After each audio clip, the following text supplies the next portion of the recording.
금주일은 우리 교회에서 성령 강림 주일로 지킵니다. 교회력으로 볼 때 성령 강림 주일은 지난 주일이었습니다. 그런데 성령 강림 주일 광고가 미리 되지 않아서 한 주간을 연기한 겁니다. 제가 잘못한 거죠.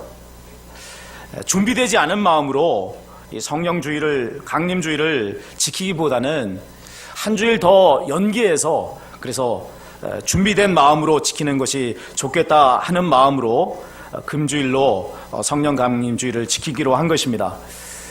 이 성령 강림 주일이 뭐가 그렇게 중요해서 한 주일 연기하면서까지 지키려고 하는가 하는 생각을 하실 수 있습니다. 그냥 생략하고 넘어가도 되는 게 아닌가, 이런 것이죠. 자, 그러나 성령 강림 주일을 굳이 지키려고 하는 데는 그만한 이유가 있습니다. 하나님의 구속의 역사로 볼 때 이 성령 강림 주일은 신약교회의 생일이에요. 한 개인의 생일도 기념해서 지키지 않습니까? 하물며 신약교회가 하나님 구원 역사에 큰 획을 긋는 신약교회가 탄생한 교회의 생일을 지키지 않는다는 것은 이건 바람직하지 못한 태도인 거죠. 비유로 들자면 이 성령 강림 주일은 부모님 생신과 같은 거예요. 각 지교회의 설립 기념일, 각 교회의 생일은 자기 생일인 거죠. 그래서 만에 하나 자기 생일은 지키지 못한다 할지라도 부모님의 생신은 지켜야 되는 게 맞는 거 아니겠습니까?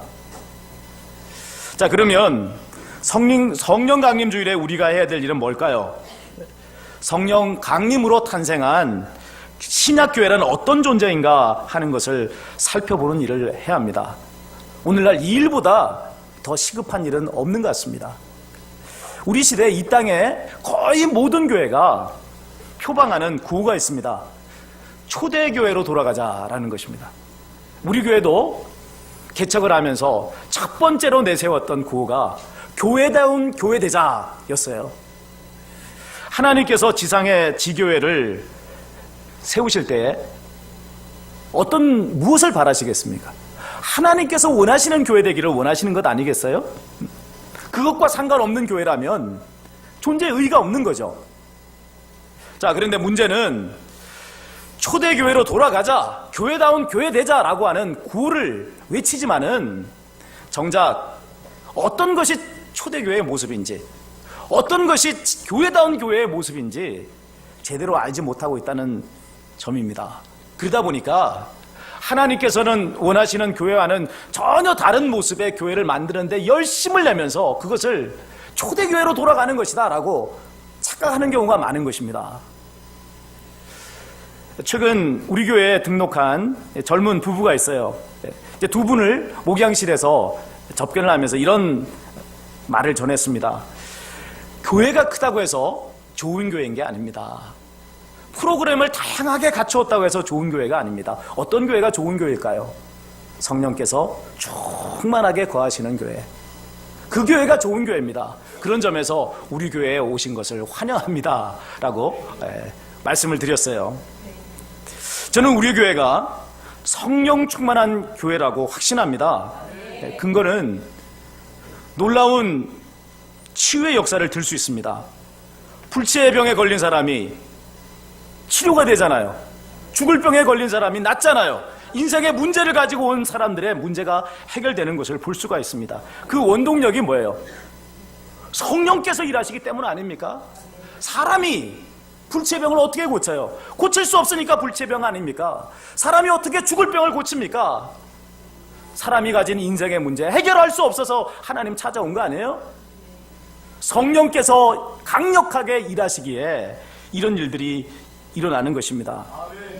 우리 교회에 오신 분들의 이야기를 들어보면요, 교회당에 들어와 앉을 때부터 성령께서 운행하시는 것이 느껴진다는 거예요.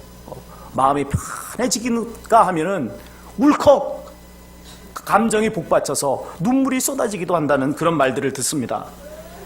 성령께서 운행하시는 교회, 이것이 신약교회의 가장 본원적인 모습입니다. 언제 신약교회가 탄생했죠? 성령께서 강림하신 날, 그때 신약교회가 탄생했습니다. 이것이 의미하는 바는 이것입니다. 이런 것입니다. 성령 강림의 가시적인 첫 번째 목적은 신약교회의 출산이라 하는 거예요. 성령께서 왜 오신 거죠? 신약교회를 만드시기 위해서 이 땅에 오신 거라 이 말이에요. 물론 이 일은 오순절에 갑작스럽게 이루어진 것은 아닙니다. 예수님께서 오셔서 모든 토대를 마련해 놓으셨기에 가능한 것입니다. 간략하게나마 이 예수님의 사역의 핵심을 말씀드리면 이렇습니다. 예수님은 구약 성경에 오시리라고 예언된 메시아죠. 이 메시아라고 하는 말은 기름 부은 자라는 뜻이에요. 구약 성경 안에는 메시아가 많이 등장합니다. 제사장도 메시아고, 왕도 메시아고, 선지자도 메시아예요. 모두 다 기름 부은 자들입니다. 자, 그러나 이 많은 구약의 메시아들과 예수님이 근본적으로 구별되는 점이 있습니다. 그것은 뭐냐면 바로 예수님은 종말에 오시라고 약속된 메시아라고 하는 것입니다. 인류 역사에서 최종적으로 하나님의 뜻을 실현하기 위해서 오신 분, 그분이 바로 예수님이신 거죠. 하나님의 뜻이 뭡니까? 하나님의 뜻이 하늘에서 이룬 것처럼 땅에서도 이루어지는 것이 하나님의 뜻이에요. 하나님의 온전한 통치가 이 땅 위에 실현되는 것, 이것이 하나님의 뜻인 거죠. 이 뜻을, 이 일을 성취하기 위해서 예수님은 이 세상에 오셨습니다. 그리고 그분이 하신 첫 번째 일은 제자들을 부르신 일이었습니다. 몇 명의 제자를 불러 세우셨습니까? 몇 명이요? 12명을 세우셨어요. 왜 많고 많은 사람들 가운데 왜 12명을 그렇게 구별하여 세우신 거죠? 이 10이라고 하는 숫자가 하나님의 백성인 이스라엘을 상징하는 숫자이기 때문에 그런 것입니다. 곧 하나님을 믿는 유대 나라에서 12명의 제자를 세우신 것은 종말에 하나님 나라 백성을 불러 모으시는 그 일이 시작되었다라고 하는 것을 선포하신 사건이다 하는 것이죠. 자, 그러나 예수님의 이 사역은 유대인들의 배척을 받았습니다. 유대교 지도자들은 말로만 하나님을 믿는 자들이었을 뿐입니다. 철저하게 세속화된 자들이었어요. 그들은 이미 그들이 차지하고 있었던 기득권을 내놓기를 원치 않았습니다. 그래서 그들은 로마 제국과 결탁해서 예수님을 십자가에 못 박아 죽였습니다. 그렇게 함으로써 자신들의 기득권을 지켜낸 거예요. 그러나 여기에 엄청난 반전이 있었습니다. 유대인들이 예수님을 십자가에 못 박아 죽인 이 일을 통해서 하나님께서는 구원의 역사가 이스라엘을 넘어서 이방인들에게까지 미치도록 하신 것입니다. 장차 하나님의 구원 역사는요, 이방인들이 구원받는 것을, 받은 것을 시샘이 난 이스라엘이 예수님을 메시아로 영접하는 것으로 완성이 됩니다. 예수님께서 12제자를 세우심으로 종말의 하나님 나라 백성의 공동체를 불러 모으시기 시작했다라고 할 때요, 유대인들이 예수님의 이 사역을 거부한 것은 무엇을 말하는 거죠? 그들이 종말의 하나님 나라의 공동체의 일원이 되는 것을 거부했다 하는 것을 의미하는 것입니다. 왜 그렇게 한 것입니까? 왜 그렇게 한 거죠? 그냥 그대로 살고 싶었기 때문에 그런 거예요. 내버려도 우리는 지금 이대로 사는 게 좋아라고 그들은 그렇게 주장한 것입니다. 무엇보다도 유대교 지도자들이 그랬습니다. 그들은 유대교라고 하는 종교 시스템 안에서 명예를 누렸고요, 물질을 누렸고요, 권력을 누렸던 사람들이었어요. 유대교는 그들이 왕노릇하는 왕국이었단 말이에요. 그런 왕국을 하나님 앞에 내놓고 싶지가 않은 것입니다. 그러면 하나님의 구원 역사가 이방 세계에 미치게 되었다는 것의 의미가 분명해집니다. 유대인들을 불러서 이제 종말의 하나님 나라의 백성의 공동체를 세우려고 했었는데 유대인이 거부하니까 누구를 대신 그 하나님의 종말 공동체의 백성으로 세운 겁니까? 누구를 불러들인 거죠? 이방인들을 하나님께서는 불러서 그 자리를 채우기로 하셨다라고 하는 것을 의미하는 거예요. 물론 이 일도 그때 갑작스럽게 이루어진 일이 아닙니다. 창세전에 하나님의 구원 계획 속에 다 들어있었던 일입니다. 자, 그러나 생각해 봅시다. 이미 하나님의 백성으로 부름을 받아서 세워진 이스라엘 백성들도 하나님의 종말 공동체에 부름을 받지 않는 것을 거부했다면 이방인들에게 어떻게 일이 성취될 수 있겠어요? 그건 더 어려운 일 아니겠어요? 그건 더 불가능한 일이 아니겠습니까? 자, 바로 이 불가능한 일을 성취하시기 위해서 오신 분이 있으니 그분이 누구라고요? 그분이 바로 성령님이다 하는 것입니다. 예수님께서 승천하시기 직전 제자들에게 주신 말씀을 보면 예수님의 사역, 이 성령님의 사역의 본질이 무엇인가가 분명하게 드러나요. 사도행전 1장 8절입니다. 우리 스크린에 말씀을 좀 띄워주십시오. 사도행전 1장 8절입니다. 이 요절을 암송하시는 분들은 함께 저와 함께 보지 마시고 암송해 볼 수 있기를 바랍니다. 함께 읽으시고 또 암송하시는 분들은 암송하도록 합시다.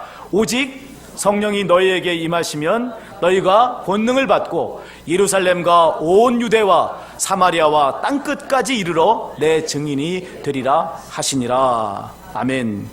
자, 성령님의 사역은 어떤 겁니까? 우리에게 권능을 주셔서 땅끝까지 이르러 주의 증인이 되게 하시는 거예요. 이런 성령님의 사역의 첫 번째 가시적인 열매가 뭡니까? 이 일의 첫 번째 가시적인 열매, 바로 신약교회의 탄생입니다. 구약시대에는 없었던 전혀 새로운 예루살렘 교회가 만들어진 거예요.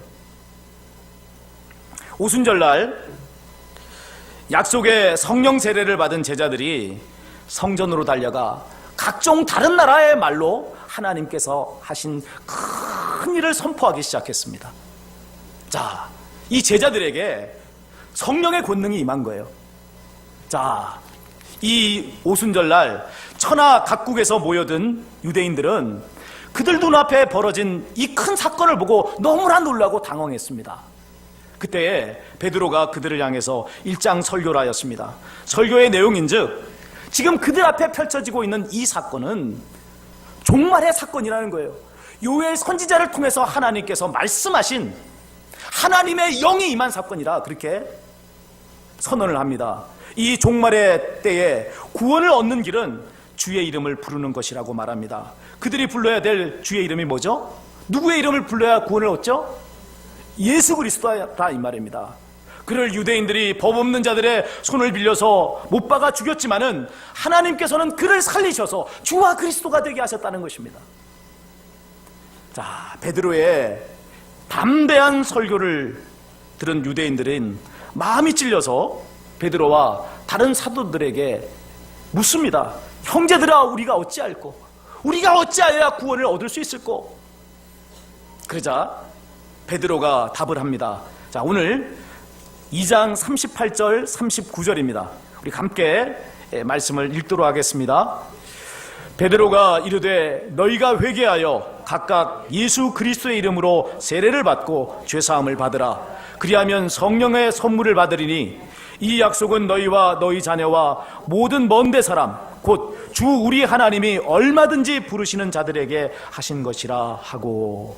아멘.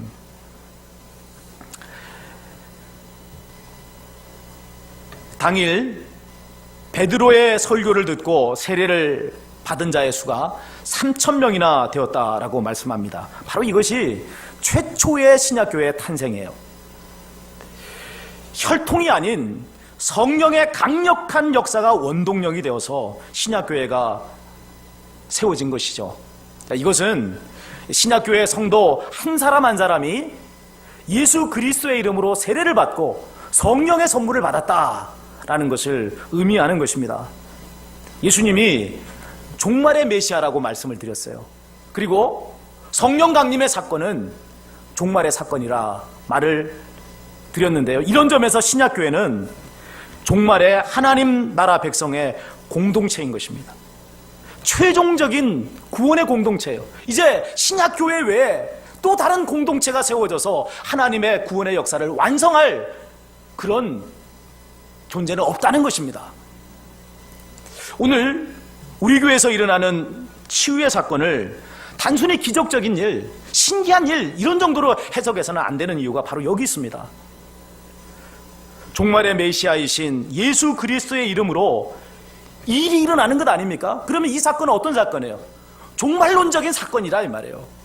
하나님께서 마지막 시대에 하나님의 백성을 불러 모으시기 위해서 일하시는 구원의 역사다라고 하는 것을 우리가 알아야 되는 것이죠. 이를 통해서 하나님의 나라가 이미 우리 가운데 임하였구나 하는 것을 우리는 보게 되는 것입니다. 따라서 이런 기사와 표적을 보고서도 예수님을 믿지 않는다면 그 사람은 하나님 나라에 들어갈 수가 없는 거죠. 그런 점에서 오늘 이 자리에 나오신 저와 여러분은 복 있는 사람이라는 사실을 믿으시기 바랍니다. 자, 그러나 동시에 기억해야 될 사실이 있습니다.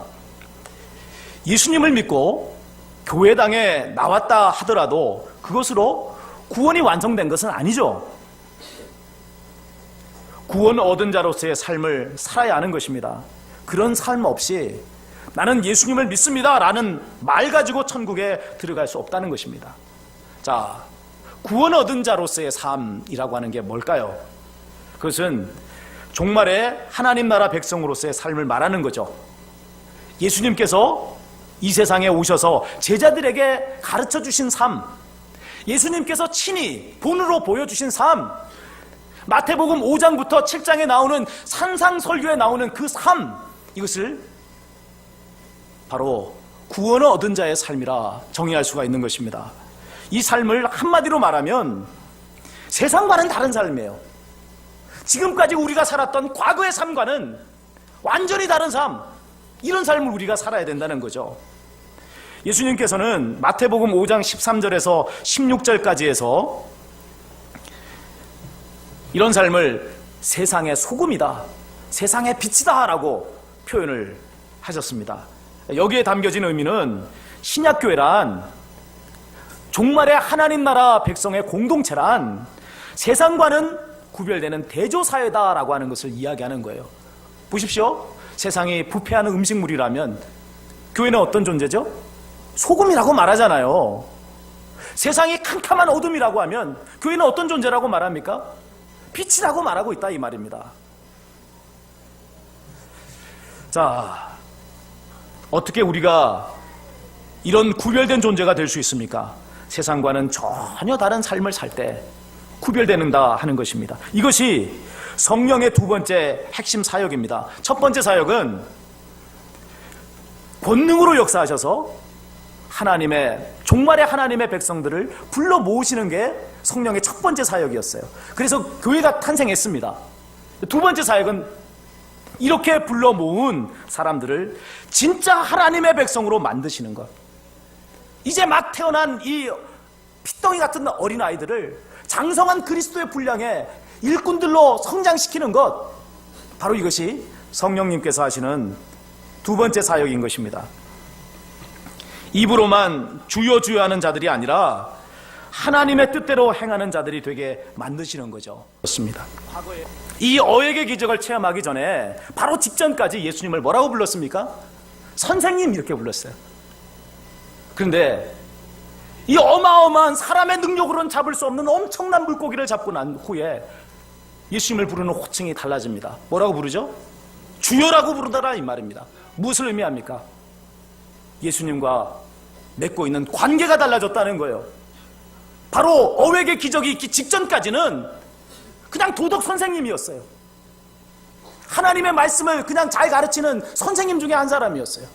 그런데 사람이 할 수 없는 신적인 역사를 일으키신 그 사건을 체험하고 그 일에 이르시는 장본인이 예수님인 것을 알고 그는 엎드러진 거예요. 주님이라고 부르는 사람이 된 것입니다. 예수님께서 베드로에게 나를 따라오라 하시니 그는 배와 그물을 버려두고 즉시 따랐다고 말씀합니다. 하나님께 자신을 맡기는 결단을 한 것입니다.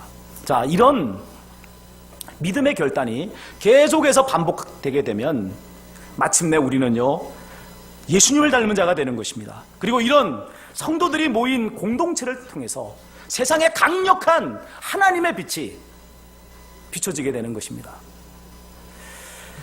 본문 47절은 그 일의 결과가 어떤 것인가 하는 것을 우리에게 말씀해 줍니다. 우리 사도행전 2장 47절에요.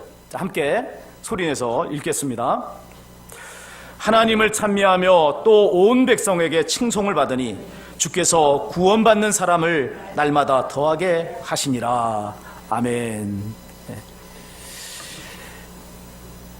예수님을 믿은 성도들이 함께 모여서 하나님의 백성다운 삶을 살았더니만, 그랬더니만 어떤 일이 벌어졌어요? 사람들이 하나님을 찬미하고 교회가 칭송을 받으며 구원 얻는 사람의 숫자가 날마다 더해지는 역사가 일어났다는 것입니다. 여러분, 성도들이 복음을 전하지 않았던 것은 아닙니다. 복음 전도는 반드시 해야 될 일이죠. 그러나 그것에 앞서서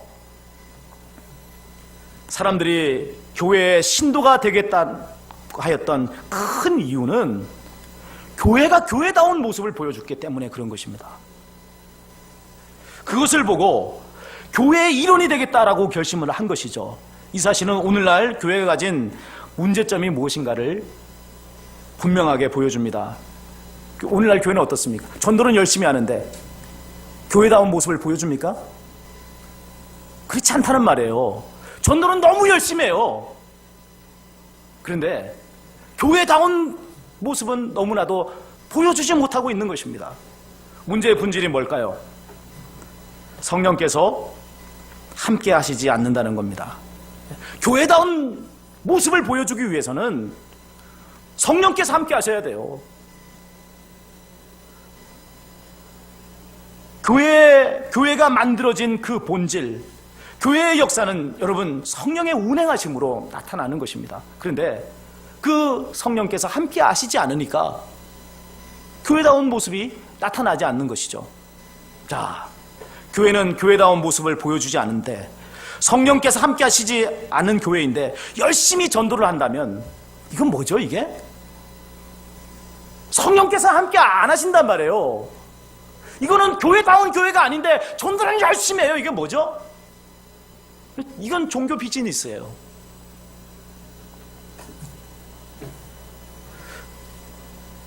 큰 건물을 지었다고 해서 좋은 교회가 아닙니다. 온갖 가지 프로그램이 다양하게 있다고 해서 좋은 교회인 것이 아닙니다. 성령께서 충만히 거하시는 교회, 성령의 운행하심을 따라 일하는 교회가 좋은 교회인 줄 믿습니다. 자, 그러면 그런 구체적인 교회는 어떤 교회일까? 지금은 이제 총론을 이야기했고요.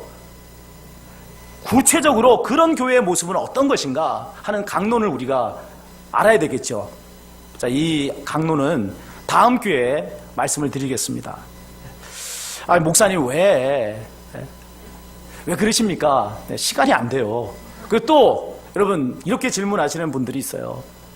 목사님 왜 매번 직접적으로 내게 도움이 되지 않는 말씀을 하세요? 나는 이 주일에 나온 이유는 병 고치는 설교 듣고 싶어서 나왔습니다.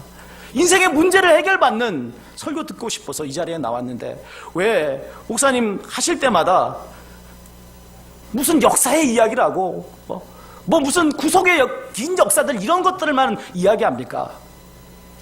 그러나 여러분, 교회가 무엇인가 모른 채 병 고치는 설교 듣고요, 문제 해결 받는 설교 듣는 것은요, 내가 누군지도 모른 채 살아가는 것과 똑같은 거예요. 내가 누군지를 알아야 되는 거 아닙니까? 그것 모른 채 병 고치면 뭐예요? 그것 모른 채 인생의 문제 해결하면 뭐합니까? 그런 일은 여러분, 내가 누군지 모른 채 병 고칠 수 있는 방법은 병원 가서도 할 수 있어요. 내가 누군지 모른 채 인생의 문제 해결하는 거, 여러분 굳이 교회당 안 나와도 다른 종교에 가서도 문제 해결해달라고 그렇게 구할 수 있습니다. 오늘 성령 강림주의를 지키며 우리가 각성해야 될 것이 있습니다. 우리는 종말의 하나님 나라 백성이라고 하는 사실입니다. 이것을 바로 알아야 된다 이 말이에요. 우리에게 주어진 사명은 이 시대에 죽어가는 영혼들을 그리스도께로 인도하는 일이고, 그러기 위해 우리가 성도다운 성도, 교회다운 교회가 되어야 한다는 것입니다. 나는 어떻습니까?